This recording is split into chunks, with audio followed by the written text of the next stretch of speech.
பாராளுமன்ற தொகுதியில் பகுஜன் சமாஜ் கட்சியின் சார்பில் போட்டியிடும் வெற்றி வேட்பாளர் ஜெகதீஷ் அவர்கள் உங்களிடம் வாக்கு கேட்டு ஆதரவு தெரிவிப்பார்.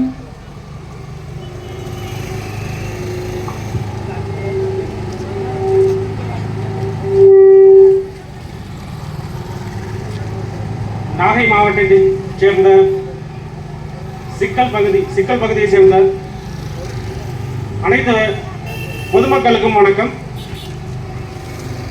நாகை மாவட்ட தலைவர் பகுஜன் சமாஜ் கட்சியிலிருந்து நாகை மாவட்ட தலைவர் தமிழரசன் அவர்களும், திருவாரூர் மாவட்ட தலைவர் அவர்கள் அண்ணன் ராஜபாண்டியன் அவர்களும், 2 மாவட்ட தலைவர்களும் என்னை பகுஜன் சமாஜ் கட்சியினுடைய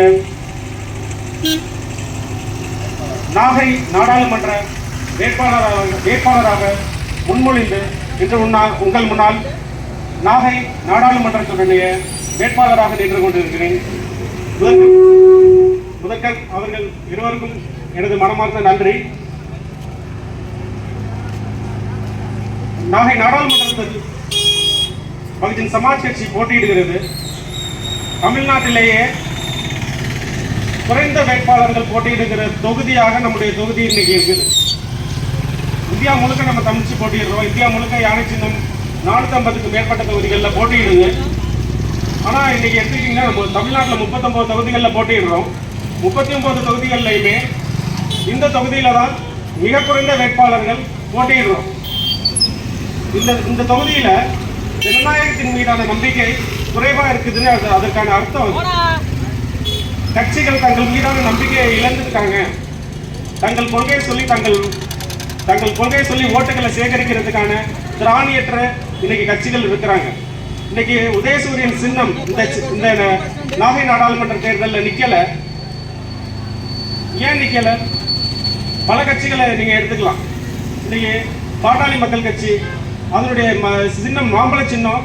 நீங்கள் வாக்களிக்கும் போது நீங்க தேர்ந்தீங்கன்னா அந்த எந்திரத்துல இருக்காது. இப்படி பலதரப்பட்ட சின்னங்கள் இன்னைக்கு இல்ல. ஏன்னா உங்கள் மீதான நம்பிக்கைகள் அவர்களுக்கு இல்லைன்னு தான் சொல்லணும்.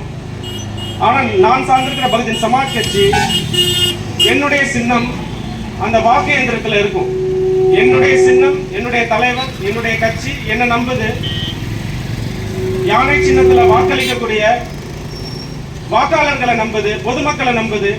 நாங்கள் ஆட்சி அமைப்போம் அப்படின்னு ஒரு லட்சியத்தோட பயணிக்குது. அதனால இது கூட்டணி கட்சியோட பயணிக்காது. கூட்டணி கிடையாது. எந்த கட்சியோட கூட்டணி கிடையாது. தனிச்சு தான் எங்க கொள்கையை சொல்லி ஓட்டை கேட்டு உங்கள் இடத்துல வரோம். ஒவ்வொரு முறையும் தேர்தலை சந்திக்கும் போது தனிச்சு தான் போட்டியிடுறோம். எங்கள் பலத்துல தான் போட்டியிடுறோம். யானை சின்னத்துல போட்டியிடுறோம். யானை சின்னம் இன்னைக்கு மட்டும் இல்ல, என்னைக்குமே நீங்க வாக்கு செலுத்தும் போது வரிசையில் நிற்கும் போது பாத்தீங்கன்னா யானை சின்னம் உங்களுக்காக நிற்குவாங்க. ஏதோ ஒரு வேட்பாளர் நிற்பாரு, வலிமையா நிற்பாரு, தனிச்சு நிற்பாரு. அப்படியாப்பட்ட யானை சின்னத்துல இன்னைக்கு உங்கள் முன்னால் ஜெகதீஷ் ஆகிய நான் நின்று கொண்டிருக்கிறேன். இந்த யானை சின்னத்துல நீங்க வாக்களிக்கும் போது நமது நலத்திட்டங்கள், நமது பகுதி நாகை நாடாளுமன்ற பகுதி இந்த தொகுதி மிக பின்தங்கிய பகுதியா இருக்குது. இந்த நாட்டிலேயே நம்ம கடைமடை தான். கடைமடையிலிருந்து நீங்க இருக்கும் போது எந்த நலத்திட்டங்களும் நமக்கு சேர்றது கிடையாது. மிகப்பெரிய தொழில்கள் எந்த திட்டங்களும் நமக்கு சேர்க்கிறது கிடையாது. ஒரு வாழ்வாதாரத்தை உயர்த்துற, ஒரு கல்வியை கொடுக்கக்கூடிய எந்த திட்டங்களும் நமக்கு கிடைக்கிறது இல்லை. ஒரு மேம்பாட்டை கொடுக்கிற எந்த ஒரு திட்டங்களையும் மத்திய மாநில அரசுகள் நமக்கு செயல்படுத்துறது இல்லை. நீங்க எடுத்து பாத்தீங்கன்னா, ஒரு ஆய்வுகளெல்லாம் எடுத்து பாத்தீங்கன்னா இந்த தொகுதி மிகவும் பின்தங்கிய பகுதியா இருக்கும். இதுவரைக்குமா நாடாளுமன்றத்தில் இருந்த உறுப்பினர்கள் என்ன செயல்பாடுகளை செஞ்சாங்க அப்படின்னு நீங்க பார்க்கும்போது, அவங்க நாடாளுமன்றத்துக்கு போறாங்க, உட்கார்ந்து இருக்கிறாங்க. நாடாளுமன்றத்துல அவங்களுக்கு ஒரு பெஞ்ச் ஒதுக்கி இருக்கிறாங்க. டெல்லியில அந்த பெஞ்சில் உட்கார்ந்துக்கிட்டு ஏனைய தலைவர்கள் மற்ற எல்லாரும் பேசுறத பாக்குறாங்க. இவங்க ஏதோ ஒரு 2 வார்த்தை பேசுறாங்க, கிளம்பி வந்துடுறாங்க. இதுதான் தொடர்ச்சியா நடந்துகிட்டு இருக்குது. அப்போ நமக்காக வாதம் பண்ணி இந்த தொகுதிக்கு நலத்திட்டங்களை வாங்கி கொடுக்கக்கூடிய ஒரு வலிமையான வேட்பாளர், ஒரு வலிமையான நாடாளுமன்ற உறுப்பினரை நம்ம அனுப்பியிருக்கிறோமானா இல்ல. இதுவரைக்கும் நம்ம அதை செய்யல. ஏதோ ஒரு சாதாரண ஒரு நபரை நம்ம அனுப்பிடுறோம். அவர் அங்க போய் உட்கார்ந்து இருக்கிறாரு, எந்திரிச்சு வந்துடுறாரு. அப்படிதான் இந்த 5 வருஷம் இருக்குது. நம்ம ஒரு வீடியோ தேடி பார்த்தீங்கன்னா கூட நாகை நாடாளுமன்ற உறுப்பினரோட வீடியோ கூட கிடைக்கிறது அரிதா இருக்கும். நீங்க யூடியூப்ல போட்டு பார்த்தீங்கன்னா அவர் என்னதான்